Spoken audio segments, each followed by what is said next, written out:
வெள்ளிக்கிழமை நம்ம ஒரு பருப்பு கடைஞ்சோம் பார்த்தீங்களா, அது பயங்கர ஹிட்டுங்க.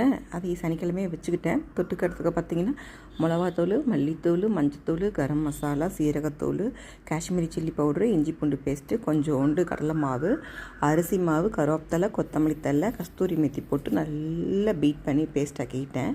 தண்ணி மாதிரிலாம் இல்லைங்க, பஜ்ஜி பதத்தை விட கொஞ்சம் திக்காகவே. அதுக்கப்புறம் பன்னீர் எடுத்து ஊற வச்சுட்டு எண்ணெய் ஊற்றி சீரகம், அதே சின்ன வெங்காயம் போட்டேன், கருவேப்பிலை, ஜிஞ்சர் கார்லிக்கு, அதுக்கப்புறமா வர மிளகா நல்லா வணக்கினதுக்கப்புறமா அதே மிளகாத்தூள், மல்லித்தூள், கரம் மசாலா போட்டு நல்லா வணக்கிட்டு தக்காளி போட்டு, தக்காளி குழஞ்சோன்னு பச்சை மிளகாய் போட்டு ஒரு பரட்டிட்டு வெந்த பருப்பை அதில் போட்டு மிக்ஸ் பண்ணிவிட்டு தண்ணி ஊற்றி அவ்வளோ பாருங்க செமையாக இருந்துச்சு. டைல்யூட் பண்ணிவிட்டு மேலே கொத்தமல்லி கீரையை போட்டு ஒரு பரட்டி இறக்கியாச்சு. ட்ரை பண்ணி பாருங்கள் செகண்ட் டேவே. அதுக்கப்புறம் பன்னீர் 65 போட்டு இந்த மாதிரி மலைக்கு அதுக்கும் கொதிக்க சுட சோறு அப்படியே 60